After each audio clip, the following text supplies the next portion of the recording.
So today we're going to learn how to use DaVinci Resolve for color by transferring the project from Premiere to DaVinci and then back to Premiere, right? So the first thing you want to do is go to DaVinci Resolve website and then download which one? It should be the free one. From scratch, this is how the interface looks. Yes. For Premiere. So Premiere, I have like a quick timeline already set up, just like a few shots, timeline set up, no effects, nothing like that. You want to import it from Premiere straight to DaVinci with like no effects whatsoever. You can do all that after. And why? Because it either won't show up, like it'll just like black out the video I see, clip. it's a different it's software. a different software, exactly. Like I like putting warp stabilizer on some things, but it won't transfer. Exactly, yeah. So, it's like using a Canon lens and a Sony lens. Yeah, like it just won't work. It won't exactly. work. Okay. Yeah. So you can do the effects after once you transfer it back to Premiere. There's also effects already built in DaVinci for free that you can also use. There's like warp stabilizer and things like that. Nice. So I do. Yeah, I'll just go. Wait, so how did you transfer the Premiere project here? So I haven't transferred it yet. So, I'm just gonna right now you're just going to create a project. I'm just going to create a project, exactly. Okay. So I'm going to do what days. I go by dates on these. Okay. So 03, 31, 24. Create that. So here's my phone, it's right there. And then on like here, there's like panels. So it's kind of different from Premiere because you do everything on one spot. Yeah. Like these are all the different panels. So I believe like this is where you import everything. This is where you edit. Oh, sorry, imports over here. Quick edit is over here, and like actual edit and effects are here. This is, I don't use this, and then this is color, audio, export. Wow, so they have everything just like in tabs. Yeah, in tabs, exactly. So sometimes you're like, where is it? But it's just like, it's down here. You just gotta go find it. So from here, like I have nothing on it. It's just a few clips.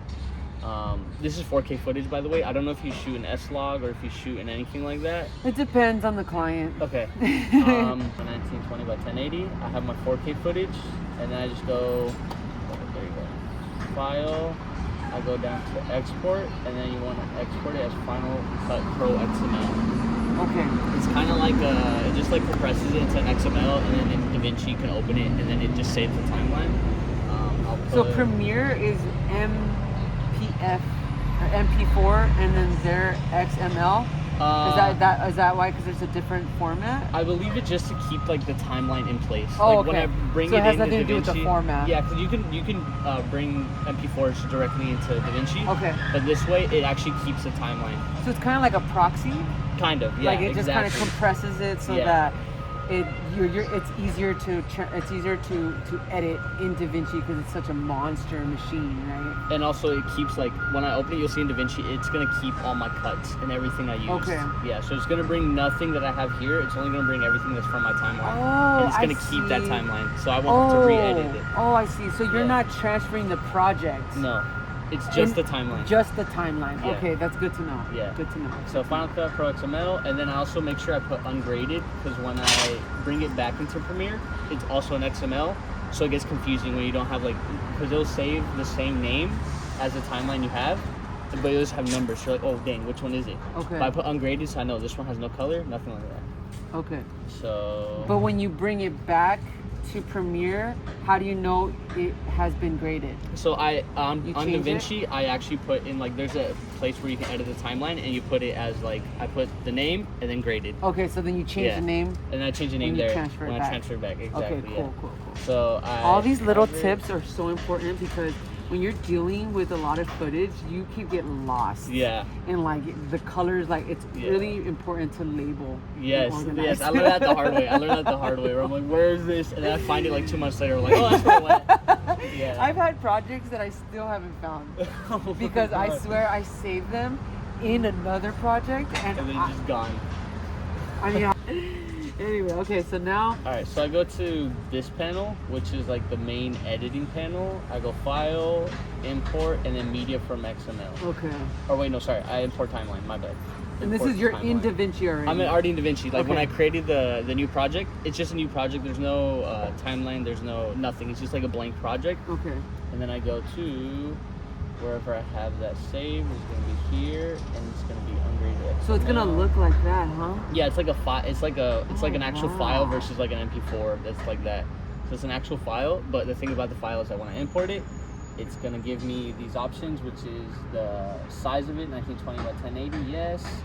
Final Cut Pro, yes. I use like everything kind of standard here. Okay. It'll save the information I have from like Premiere, as in like sizing and all that. Yeah. And just bring it in, and I just put okay. The one thing with 4K footage, for some reason, is that it's a 1080, but it scales it to like normal. So I have to manually scale that in every single time. I only with 4K footage though. Okay. I've never had this with HD footage. Maybe it doesn't want to, because I know there's settings in Premiere where you could set it where it scales to frame or stuff like that. But I actually don't mind doing this. Yeah. Because at least I know that the quality is still intact, and if I'm like increasing it or if I'm like changing it or expanding it, I'm doing it. Yeah. Versus like not knowing that it's still It's not. Yeah. So okay, so what we got? So you expanded it. So I expanded it. Like you can just left click and then you can copy and just paste attributes, so that you don't have to individually go one by one, scaling up, scaling up, scaling up. So I did that. I just copied this attribute, all the attributes from this one. And how did you copy the attributes here? So Same you thing? can either Command C or you can just right click and then just go copy, and then just highlight all of them. Okay, and yeah. Paste attributes or Shift V. Yeah. So it's the same one. Option V. There's a few like different ones where I'll like, oh, like which one's cut, and you think it'd be C because it's like, but it's B for blade to cut. Oh, blade. Yeah. They just had to. There's a few different things. You're like, That's funny. Yeah, and then so there's a few things I'm kind of annoyed about, but like it's all right. I can get my way around it. Yeah, because we're here for color anyway. We're not really like editing too much on I changed this. So this is where the timeline. This is like the timeline I have here. Okay. I changed this to graded, so I know that this is going to be my graded timeline. Okay, so this is the title. So the first one has the title of it. Yes. And these are just the clips that are included in the project timeline that you imported. Yes. Okay, so now this, and you do that before you grade it. I can do it either before or after, as long as I do it before I export. I don't lose it. Somebody's like, oh, which one is it? Yeah. So I make sure it's graded, and then also I kind of, depending what you're filming with, like I film with a kind of flat profile here, not S-Log 3. I go into my timeline settings, and I uncheck project settings, and I go to my color, which is gonna be, like, it depends what you're filming with as well. Yeah. You might have to like do some research, like, oh, like if I'm filming S-Log 3, which Rec 7 it is. Yeah. For the picture profile I use, I change it to Rec 7098. Yeah, I usually use 709. Yeah. And how long did it take you to learn the color here on DaVinci? It took me like a while because I'd watch videos like, oh, you have to do this, you have to do this, you have to do this. So it was kind of just like playing around and seeing what works best for me. So obviously it's kind of like a trial and process of error. Yeah. Like you're like, oh, this doesn't work too well for me, and this doesn't work too well for my footage type. Yeah. So like instead I'll do this. People will be like, oh, like make like 8 nodes, and you're like, what? Or like make 12 nodes, and I'm like, huh? I usually stick it around like 5 to 7 depending what I'm doing. So I don't know if you saw, but like this one is slightly more contrasty than the Rec 709A. It is. So sometimes depending how much color I want to put into it, I'll keep it either A or C. Okay. And they'll either be like super flat or like less flat. Nice. Okay. So like compared, like the timeline's identical. The clips are there, everything's there. Colors maybe a little bit more flat just because I want it, but this one is the scene, I believe, so it's kind of the same. So I don't have to cut. Unless you want to cut and you're like, oh, let me tweak it just a little bit. That's where I jump into my color. And the panel looks like this. And your color is going to be on one of the bottom panels. Okay. Color's going to be this one right here, the little circly thingy. And then you also have all these panels within to do your basic coloring. Right. Yeah, there's a lot. There's some I don't even touch.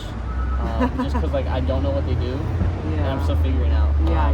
So you just keep it to what you really need. What I know and what I need. Let me see your process. Alright, so here, like, I hate how it's formatted because, like, I can't, like, you know how in Premiere you can slide around your, like, you can't do that here. So I usually turn this off, and I just use these to filter through my clips, unless I have to see, like, okay, like, this is my clip, I'm gonna go here. So you can use here to go back to your media pool. You can use all these, like, up here. I already have, not like LUTs, but I have something built in here for, like fake halation, kind of. Okay. So this is a node. And there's how did you get the node there? The node automatically pops up. Okay. You only get one node.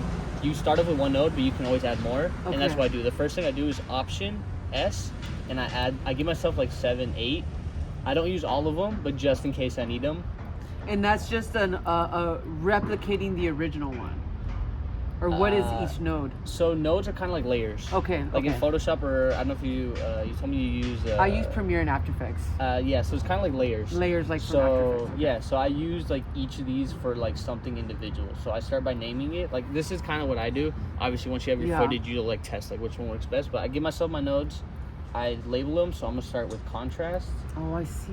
I'm gonna put my basic adjustments, which is gonna be like highlights, midtone, shadows, and then I'm gonna put color correction if I need it. I always put color correction. I sometimes don't use it. Yeah. So I always just have it there just in case I want to.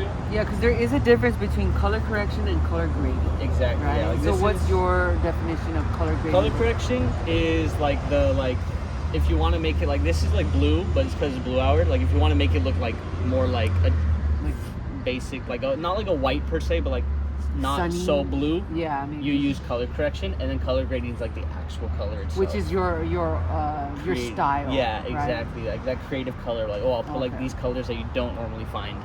You put it in. I put curves here. Curves is going to be that graph, right? Yeah, For the graph. Premiere, it's going to be like the RGB. The little like exactly. RGB like graph. It's this one right here, where you have where you can put the points and drag them all that. Yeah. That's one of my favorites. And then here I put grade. And if I need anything else, which is gonna be like my final grade. Okay. And if I need anything else, I stack them on here.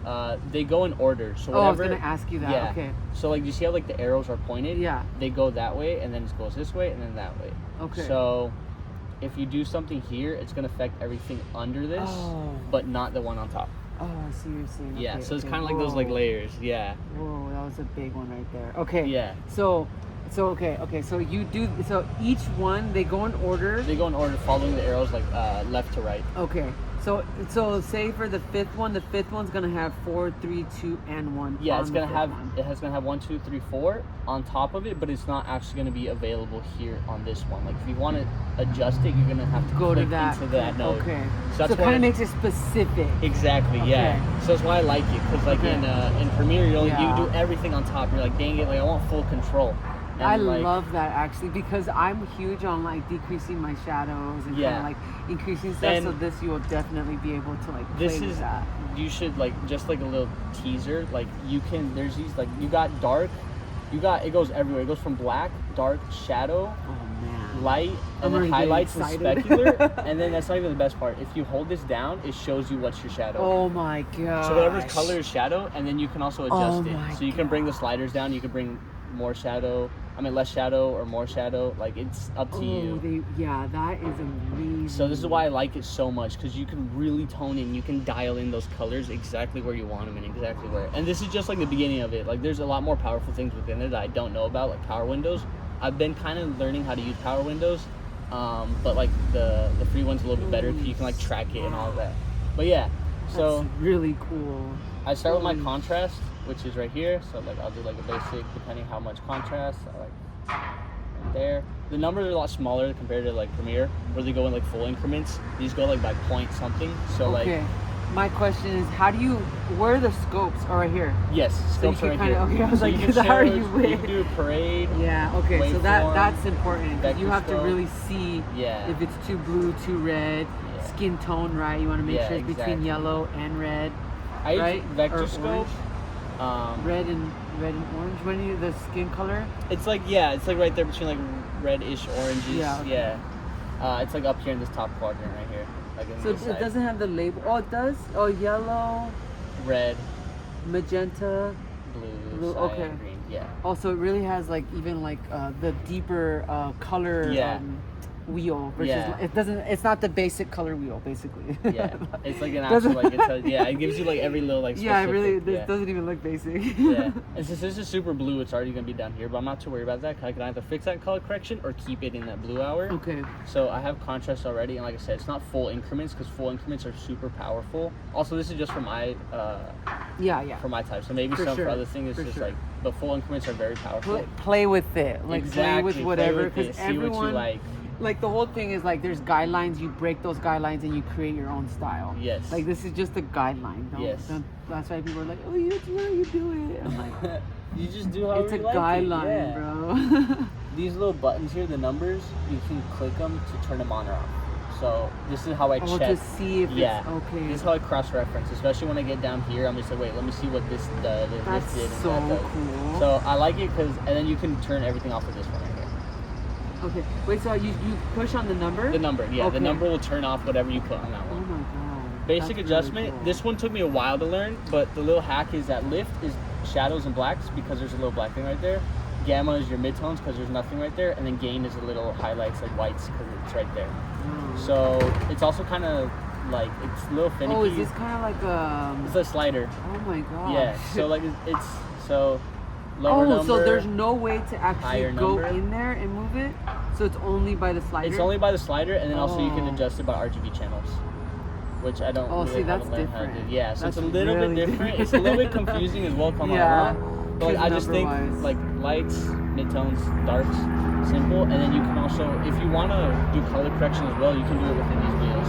So if my lights are too like blue, I can change it a little bit more like orange. And then my See, I like that feature. Yeah. I would rather use that feature because then I can kind of test it. Mhm. Because the number stuff, I mean, I'm sure all of it has a strength, right? Yeah. Everyone's different, so I think I'll still definitely play with it. Yeah, But I it's do just- like the control of moving the dot. yeah, because like, I know people who use this. I rarely use these. Oh, I used to really? do color correction with like my temperature straight, and then my grade I use this one, which is HDR color wheels. So it just like depends each one. Yeah. And like I said, you can click this off to see, turn on off. Maybe I want like a little bit more. My blacks to be a little bit more like punchy. Yeah, see, I love the punchiness in the black. Yeah, I love using like. I feel like love you could bringing my really, black- yeah. I love it Just too. feel it a little more. It just makes it more real. Mhm. You know, because the shadow, there's a lot of like light in the shadow. Mhm. If that makes any sense. No, there is. No, there's like there's rarely any times where shadows are gonna be like pure like black. There's Black. always like light in the shadow, but it's just very much darker. But you know, it's interesting because when I was going through all my old footage, it was so dark, Uh-huh. or it was so light. Yeah. You know, and then the more you edit, the more you actually start to see things. Like You see I light, always, you understand light. yeah, it's so important. I think that's very crucial is like understanding light and how it falls and the effects and like softness, hardness. Like if you understand light, you're always gonna make a good image because you'll be like, this looks good, this doesn't look good. Yeah, and what I've been doing too is like just observing the world. The way light Seeing falls. how everything, because then you see how it really looks, Yeah. and you can manipulate that. in That's your why I love footage. photography because like in video, like you're like, oh, there's so much of photography. It's just like, where's the light? Where's it coming from? How's it fall? How's it hitting? Like, and that's how I understand light very quickly. So color correction, I like how it's blue for blue hours, so I'm gonna keep it. But I always just use temp for that. Temp to adjust, and then if it's like too green, I'll offset that with my. Oh, that looks really good. So it's already looking super good. Holy shit. So if I turn this off versus this, it already looks really cool. Yeah, And I like how it way looks. different. So I'm gonna keep it like that. And then, like I said, I can cross-reference, be like, this is my color correction, this is my basic adjustments, and this is my contrast. And then I can also like go whichever one I want. I could turn multiple off at the same time just to be like, how does it look? Adjust those, and back to it. And then curves, like I said, if there's already too much contrast in the image, I don't really touch curves. But if you like curves over contrast, you can always put curves in front or curves wherever, I see. and then just put your pins like any like the Same thing. yeah, same thing. You can just adjust it, bring it down, bring it up a little bit. I might bring my Okay. blacks down a little bit, Yeah, just like that's good. so back to it. So curves, color correction, basic adjustment, contrast, and the fun part, which is the grade. So like I said, I showed you, you can like click what are your shadows, so what are your cool. darks, and you can adjust it with these sliders. And then here's exposure and saturation for the dark, for the shadow. And this is where I put the color in. So if I want, let's say, Before anything, can you click on that again? Where it turns to shows you yes, the so shadow? you hold it down. Oh, you hold it. Yeah. So the gray area, is that the shadow? No, what's The shadow is the shadow's the- what's in color. Okay. Yeah. That's good to know. Yeah, Okay. and then like I said, you can adjust it with these sliders, so I can bring them up to give me more. I can bring it down and give me less, which is basically anything. They're very sensitive, so you got to go like Yeah. little by little. Yeah, so this is a very sensitive like area.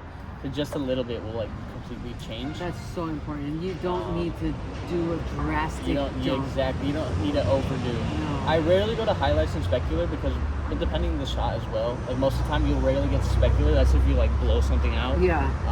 And then highlights as well. Like it's just mostly like something like white. If it's obviously like daytime or sunset, you'll Yeah. get those highlights. But I don't really touch highlights too much. It's mostly my light, which is kind of like usually mid-tones, and then I just go down from there.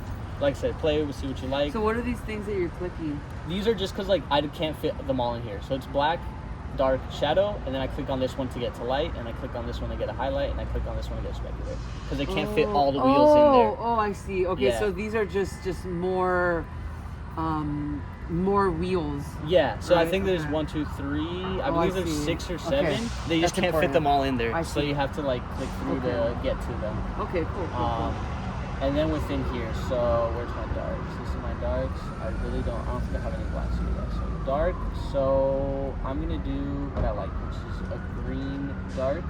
So for example, like I could pull it and you're already seeing like that dark come in That looks just so good. in just there. Oh my god. A little bit too heavy for me, so like just it's kind of like vignetting a little bit, but I do like it. Oh, it does. It is vignetti. Yeah. I think just mostly for like the shadows and the blacks I put in there, and I can always go back and adjust from these or wherever you want. I can like adjust this, be like it's too much for me, too little. But for now, I'll keep it. Okay. We're just showing yeah. simple grade. So I like to be very careful. Like less is more. Yeah. I don't want to pull it super down, and then you can also change exposure and saturation of that color with these 2 sliders. So if you want that dark to be a darker, if you want the green to be darker, you can bring it this way to the left. If you want it to be lighter, you can bring it to the right.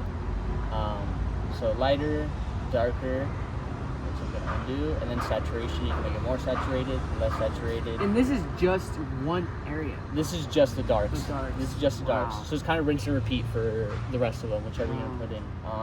So I'll keep like that because like I like it. It looks nice. Yeah, it looks good. Yeah, and then shadows, which is gonna be so sometimes shadows and darks do get like a little bit muddled because like it's so specific of dark and shadow, and if you already have a dark image, it kind of muddles together. Yeah. So I kind of think, okay, like my shadow's still kind of my dark, so I'll keep it a little bit less green, but I'll still pull it into the green.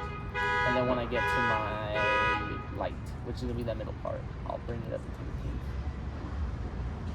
which I don't like. I think I might go a little bit more Oh, I orange. can see how different. Yeah. It's kind of just like plain. Also, like, so I like Trusting that. your eye. Exactly, yeah. So like this is like obviously it takes me more time. I'm just like, and, like nobody's gonna notice a small difference between a little green and a little bit, but like me, I'm just like it's gotta be precise. I get it. What like this is like good for me. I like this. One more little thing that you can do, which I've been kind of learning a little bit, is for Lightroom, you can, you know how you can make like oh yeah, I know what you're talking about. yeah. Where you could like put an area like and then you can only like darken, focus on that. Yeah. So Holy snap. this, if you see right here, it gives me a window. That is so whatever insane. whatever know what they're the doing. window is, yeah, they know what they're doing. That's why I love it so much. It's so powerful. I always thought about that. I was like, I wish that we had that in. I wish we Premiere? had that in Premiere. There's a way to do it in Premiere, but it's just super finicky and it's really hard. And I tried it. I'm like, oh, this is not. No, because you have to put a mask. You have to put a mask. I don't want to do that. Yeah. It's so much more work. So this is just like you can see here like what's gonna be in effect. Make it super soft so it's not like a harsh edge, and then you go from this panel with wherever you go in. So let's say I go here and I drop it down. Yep. So the center's gonna get dark. Yep, that's so cool. And then obviously you can invert it. Like, okay, I don't want the center dark. Let me invert it. And then now it's the outside that's gonna be dark. And then I was like, okay, I can pull the outside and bring the outside to be darker just to focus on that. You could do, it's kind of like a spotlight if that's what you want to do. Whatever you're, I mean, you could do anything with this. You I'm can just do giving anything, you an example. Exactly. So what you did, just to kind of backtrack, is you clicked on the node that you didn't label. Yeah. And then you clicked on this. The little one right here. It says and window. And then it automatically goes to that node. Yes. Okay. Whatever node you're working on, it automatically affects that node. So you could even click on grade and then click on the window and it'll still add it to that? The window will be underneath the grade. So this, if I go to window, it's not there in the grade. But if I go to this one, it's there. Okay. So it's on each separate one. Okay. And that's why I keep an extra like 3, just because let me add a window. Like sometimes I'll use like this one, the linear one, to like add like light coming this way or light coming this way or darker coming this way. Or if it's like a certain shot where I want the sides to be a little bit darker, but I can't use the oval one because it's gonna look a little weird. So yeah, so that's just kind of like the actual like I've been testing with it kind of hard because I don't have the paid version. There's a way to track windows onto people to keep their skin and all of that. Like I don't know if you've seen, there's people who do that, like edit like crazy. There's ways to track it, and I've been playing with the tracker, but since I don't have the full version, it doesn't do 3D tracking, it only does the flat tracking. Yeah. So it's kind of hard, but yeah, which I mean, I'm hoping that the way I shoot, I don't even, I hope to not have to need to use the tracking because that's a lot. it is a little, yeah. That's And a lot. After Effects a little bit easier, but like Premiere and here, it's tracking's a little bit like Yeah, well, because it's, you know, we're not paying for it. Yeah. And there's like all this like thing, and I've been Yeah, trying I'm to probably play not with it, gonna touch but any of yeah. that. So I think you can kind of stick here, the HDR, which is those powerful This is only ones. good, like, just sorry to interrupt you, but No, this you're is good, just you're good good. if you literally just want to, like, a light edit, because Yeah. this is the free version. Yeah. If you do want, or if your skin is terrible throughout, if she's moving or he's moving or whatever, then you're gonna have to do a tracking. But at that Yeah. point, reshoot. That's not your fault if you messed it up that bad. that is a reshoot, or Yeah. just you're gonna have to spend an hour or pay for it. Yeah, exactly. Or pay for it. Yeah. This is a one-time fee, right? Yeah, it's a one-time fee. Unlike Premiere, where you're paying like monthly, it's a one-time fee, which is kind of worth it because it adds up and then you have it for the rest of your life. Like $300, it pays off in the end. But what if they upgrade or if they add new things? You have to pay. You can constantly be upgrading it for free. So you get that included. And if you buy a Blackmagic camera, you get the for free, like the full software for free. Oh shit. Yeah. Well, So real quick, this is the before, this is the after, right? so much better. Yep. And then I learned the kind of hard way. I was like, why isn't this working? So you have to have clips selected in order to copy all these, which is Control C, and paste them. And I just right click. Oh wait, no, sorry. Command V. Oops. Command B. V. V. Yeah. Sometimes it doesn't work, so like I'll just go back and like keep like I'll go here, I'll click a different one, and then Command C, and then Command V, and then it pastes all my nodes that I have here with everything that was on them. So the reason that you did the second one is because this already has all of this. No, it's just that sometimes like I don't know why. Like let's say like I'm working on this grade, and then I'm like, okay, time to copy it. I'll copy it, and if you saw, like I pasted it, but it only pasted like the first node, or like the node I was clicked on, which I was like, what? I don't want that. I want all the nodes. So I highlight all of them, I click a different node, and I have to make sure clips are open, or else it won't paste all of them. Okay, I see what you mean. And then I Command V, Command C, Command V, and then it pastes all of them. And then from here you can kind of rinse and repeat. Be like, oh, this is too dark for me, so I'm gonna go back. Like, let me see where like I went wrong. Like, was it my curves that were too dark, or was it? I feel like it was my curves that were too dark.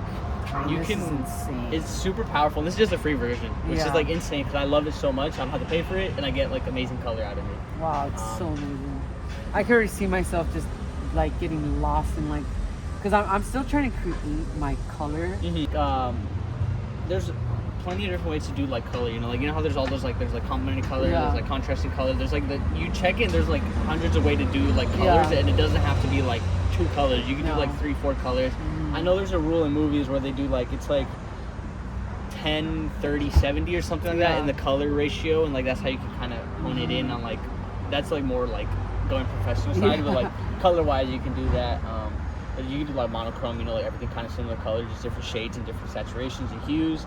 Like there's a lot of, and that's why I like DaVinci, because it's super powerful and you can do that. You can't do that in Premiere. No, you can't. This is like, it feels like I'm using Lightroom for video here. Yeah, like I just true. have so much like control, and I haven't even got to these other nodes, which I don't know what they do, and I play around with them. I'm like, hey, like I don't know what they're used for, and I watch videos. I'm like, huh?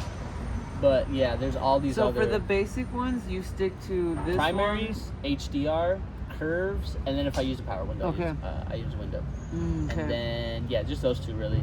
Yeah. Because you have everything here. You have your temp, tint, contrast, pivot, mid detail. I don't know what these two do, but you play with them and they kind of just like basically affect.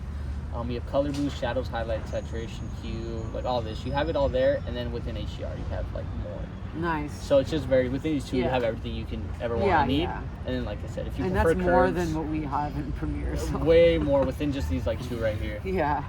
So I have this, I already copied it, and I'm just gonna copy it very quickly. This one's gonna be very dark, so I know that, and I know that in my brain color, this is already a super dark like shot. So I turn my curves off, I didn't like it too black. Contrast, I'm gonna bring it like a little bit less contrast. And this is just doesn't like, affect the other ones. No, it just affects just the node I'm on and nothing about the other ones. So, and this is just like a little fine tuning to make everything look a little more cohesive at the end. And then, so I think I might just bring it. So how do you just, right now you just, how do you just, what's it called, edit one video without affecting the other ones? So right now you said this one was too dark, so you changed something. How do you do that I change my contrast. So like if you see like I have my labels here. So contrast basically like when I first label them, so I know what they are. And then when I want to fix them, I go back like, oh, I need to adjust the contrast. And then you only click on this to only change this. It's or do you change all of them? No, it just changes this one. It just changes the one clip. So like each layer is exclusive to the video. Okay. It's not going to change all of them, because if I click on this one, it's going to bring me to this video, and it's going to change. This is going to affect just this one. So these nodes are per video. Yeah, per clip. Exactly. Okay, Yeah. I see. So I see. the way like I mass do it is just I copy and paste it to make it all look cohesive. You have okay. Yeah, and then in the end I go in like little tweaks, like, oh, this is too dark. I filmed a little bit too dark because it's a different angle. Yeah, and then also I remember like I think I had my ISO up to like 800 here, and then this one had my ISO down to like 200 or 400. Yeah. So I was like, oh dang. So that's why I know like this one's gonna be a lighter image, and also lighting and the angle of it. This one's gonna be darker, so I know like in my brain, I'm like, okay, let me go basic adjustment. And you can do like, this is kind of like where you like choose, like if you want your curves, if you prefer curves, you can use your curves. If you want to do basic adjustment, you do basic adjustment. And it's just to the It's just that video, yes. Okay, cool. And you can always like stack. So this is like HDR. This was the HDR videos. Sometimes where I'll double stack. So I'll do a double grade. So I'll do like the first grade, and I'll do a second grade here. Let me remove attributes on this one, reset node label, and then I can do a double grade here. I can add like more color into it if I want to. So you can always stack. But like I said, whatever's on top is going to affect everything beneath it. If you do Rec 709 conversions, there's a way to do that within the effects. Also, it's like up to whatever footage you're using. You have to choose that, be like, okay, this is that. You also have it here to do timeline if you want the timeline. I don't use it at all. It takes up too much space. I usually basically use clips.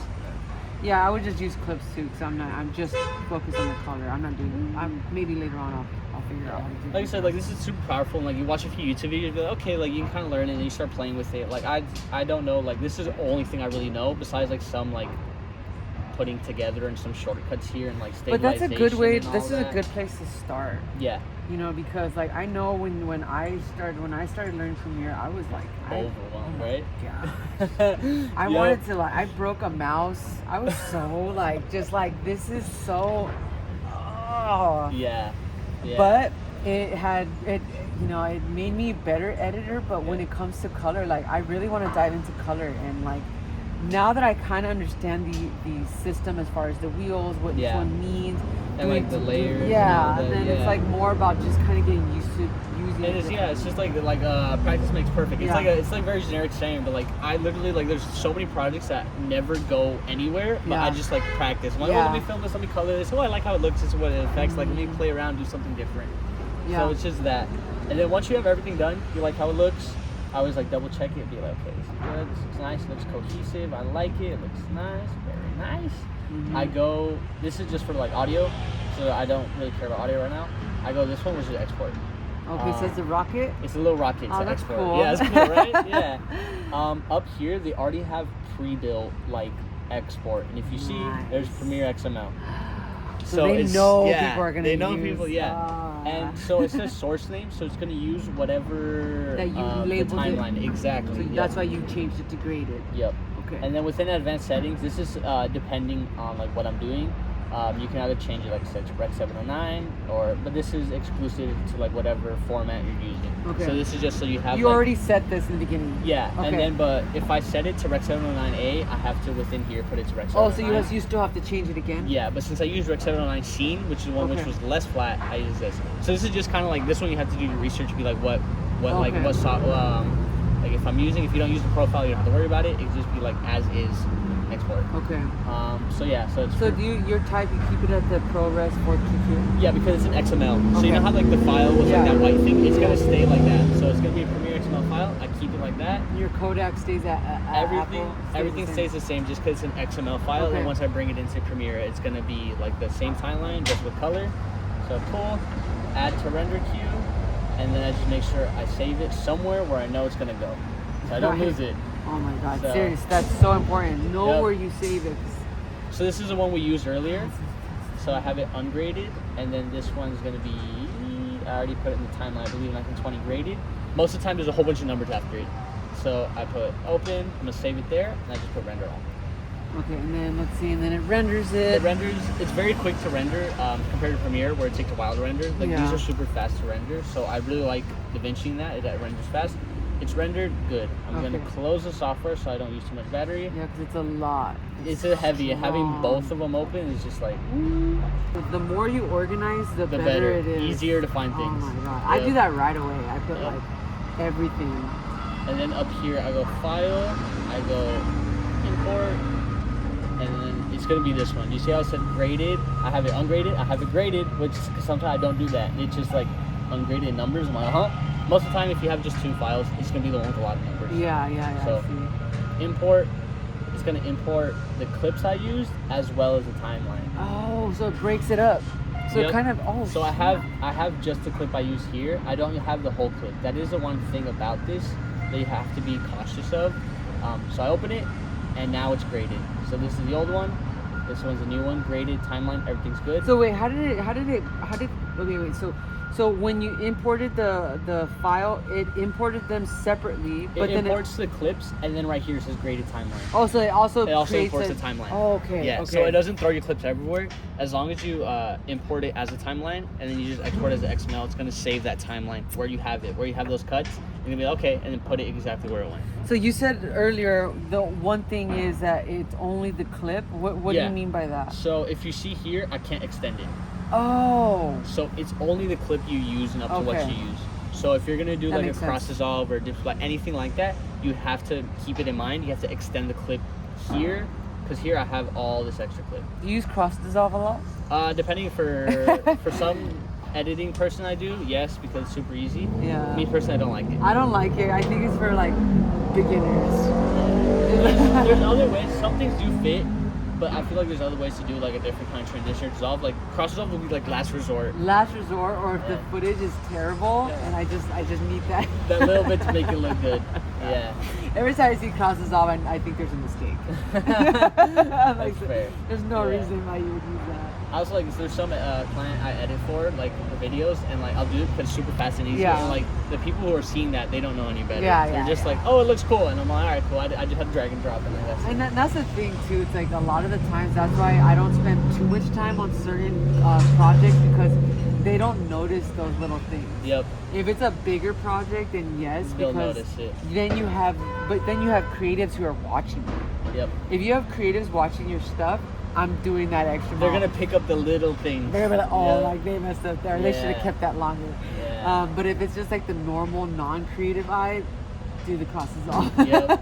Yep. It's true. It's not bad. It's just not like, bad. It's just you gotta pick and choose where to where to Yes. actually put the effort in and not put the effort in. Yeah, Definitely. yeah. Because a lot of Yeah. times it just goes by them, and you spend Yeah. an hour, 3 hours, and Just they don't doing even one notice. transition, they don't even know. Oh, that's cool. And you're like, but yeah. So basically that's it. And then from here you can do your effects. You can, And that's when you add the effects. and that's when I add the effects within here. So like these are kind of janky. So this is where I'll add warp stabilizer. So I'll go to my Nice. effects. And warp stabilizer is a better one on After Effects, but yeah, Yep. it's a whole Yep. like situation. And from too. here you can still edit. You can export these files as you can go into After Effects with these files. Oh, nice. Yeah. Cause it already My bad. no, it's okay. It already like transferred the files to fit. Yeah, this. it's Okay, basically so it's just the same thing. It's just It's they basically add just the with color, yeah. Except the one thing I did realize though, which I didn't realize till like a little too late. If you see, this is a 4K footage and it looks 4K, but once you start zooming in, you lose the quality of a 4K And why do you footage. think that? I think it's just because it compresses it. Okay. Yeah, so it's still like all the quality of 4K, but the moment you start zooming in, you Don't lose zoom it. in. Yeah. So you think that you should, if you want wanna to zoom in, do it before the color?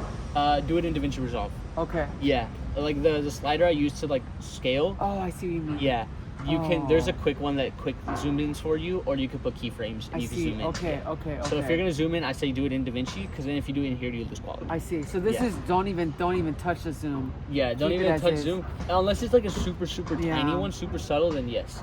But yeah, so. So that's a wrap. So if you want to level up your color, definitely consider transferring your Premiere Pro project to DaVinci, the free version, and play around with that software, right? Mhm. Because you could really hone in to like shadows, everything. Just like it's so Precise cool. details, yeah. So cool. And just even watching him do like these small like clips, like I'm so excited to really just work on creating my own color style and like like just diving into that because color is everything. That's the first thing you see, right? But yeah. Anyway, if you have any questions, I'm gonna tag him and let me know your thoughts and pew pew.